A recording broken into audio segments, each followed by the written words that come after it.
ఈ మధ్యకాలంలో అది మనం వింటలేదు, కానీ 20, 30, 40 సంవత్సరాల క్రితం సాధారణంగా క్రైస్తవులను ఉద్దేశించి క్రైస్తవేతరులు ఇలా అంటూ ఉండేవాళ్ళు, వాళ్ళు సినిమాలు చూడరండి, ఎందుకని? ప్రభుని నమ్ముకున్నారు. వాళ్ళు ప్రభుని నమ్ముకున్నారండి, అబద్ధాలు చెప్పరు. అతను బూతులు మాట్లాడండి, ఎందుకని? ప్రభుని నమ్ముకున్నాడు, బూతులు మాట్లాడు. ప్రేమ దోమ అని చెప్పి అతను కూడా పడ్డండి, ఎందుకని? ప్రభుని నమ్ముకున్నాడు. నేను అనుకున్నట్టుగా అతను మోసాలు చేసేవాడు కాదండి, ఎందుకని? ప్రభుని నమ్ముకున్నాడండి అని నిన్ను గూర్చి సాక్ష్యం చెప్పగలిగితే ఎంత బాగుంటుంది. కానీ ఈ రోజుల్లో అలా అద్భుతమైన సాక్ష్యాన్ని వింటున్నావా, వినగలుగుతున్నావా? అయితే వినిపించాలి. ఒకవేళ అటువంటి సాక్ష్యాలు తరిగిపోతున్నట్లయితే, కరిగిపోతున్నట్లయితే నువ్వు స్టార్ట్ చేయాలి. నిన్ను బట్టి ఆ సాక్ష్యం చెప్పగలగాలి. అడుగుతున్నాను ఫ్రెండ్స్, ఆయన పిలిచిన పిలుపుకు తగినట్టుగా జీవిస్తున్నామా?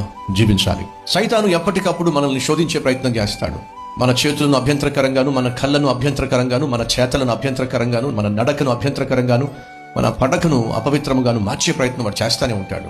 కానీ మనం చేయాల్సింది ఏమిటా అంటే పరిశుద్ధాత్మ దేవుని సహాయంతో ఆ పాపాన్ని జయించాలి. మరి పాపమును జయించాలంటే ఏం చేయాలి?